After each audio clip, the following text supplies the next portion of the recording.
अस्सलाम वालेकुम साथियों। ये तो काफ़ी सारे दोस्तों जो सवाल हुआ था असां वटि एतिरो पैसो तो ना आहे पर असां तंहिंजे बावजूद कीअं पैसो कमाए सघूं था पिया। सो साथियों दोस्तों, इन जो सवलो जवाबु इहो ई आहे त तव्हां ब्रोकर्स थियो। मतिलबु तव्हां जेके जॻहूं, प्लाट, ज़मीनूं या जेके असां वटि गाॾियूं आहिनि उहे मुख़्तलिफ़ अंदाज़नि सां विकिरो थियनि थियूं पियूं, तव्हां उन्हनि ॾे हिकिड़ो एजेंट तौरु या हिकिड़ो विच वारे माण्हू तौरु बि पंहिंजो किरदारु अदा करे लखें रुपया कमाए सघो था पिया।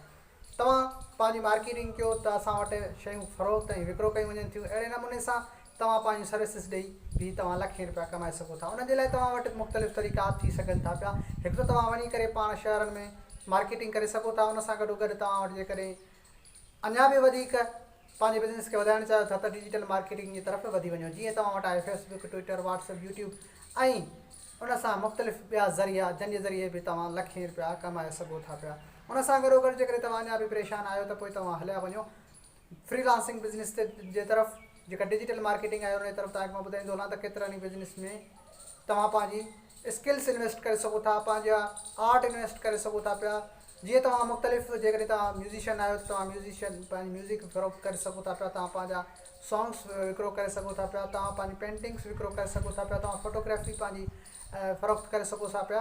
उन सां गॾो गॾु केतिरा ई तव्हां तरीक़ेकार आहिनि जिन जे ज़रिए तव्हां पंहिंजी सर्विसिस ॾेई सघो था पिया।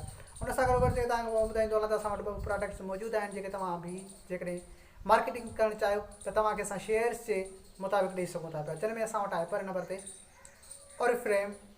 ओरिफ्लेम कंपनी जेका कॉस्मेटिक्स यानी कि जे कमु करे थी पई स्किन जे हवाले सां। उन्हनि वटि काफ़ी सारी प्रोडक्ट्स आहिनि। जीअं असां वटि हेयर ऑयल आहे, स्किन आहे, स्किन जे लाइ सोप आहे ऐं क्रीमूं आहिनि, नेल पॉलिश आहे या केतिरा ई ॿिया ज़रिया आहिनि जीअं फेस वॉश आहे या सेंट आहे, पाउडर आहिनि। तव्हां उन्हनि जे ज़रिए बि तव्हां उन बिज़नेस में इन्वेस्ट करे सघो था पिया। ऐं इन्वेस्ट तव्हां उन में नथा कयो, ख़ासि नथा कयो, तव्हां जस्ट मार्केटिंग कंदव। तव्हां उन प्रोडक्ट जे मथां कुझु तव्हांखे 10, 12 या 15 या 20% तव्हांखे मिलंदी। उन सां गॾो गॾु जेकर तव्हां सुठा डीलर थी वियो त तव्हांखे सैलरी बि मिलंदी। उन सां गॾो गॾु असां वटि प्रोडक्ट्स आहिनि। हिकिड़ी जेका हिन वक़्तु लॉकडाउन जी सूरत हाल खे ॾिसी करे असां प्रोडक्ट्स लॉन्च कयूं आहिनि जेके असां सां मुंसलिक आहिनि, जेके ख़ासि करे हिन महिल मासिक सैनिटाइज़र्स जो फ़रोख़्त तमामु घणो थी रहियो आहे, जेके स्पेशली हिकु लॉकडाउन जे सूरत हाल में तमामु घणो फ़रोख़्त कयूं पियूं वञनि। उन मार्केटिंग जे हिसाब सां बि तव्हां असां सां राब्तो करे ऐं उन बिज़नेस में बि हिसो वठाए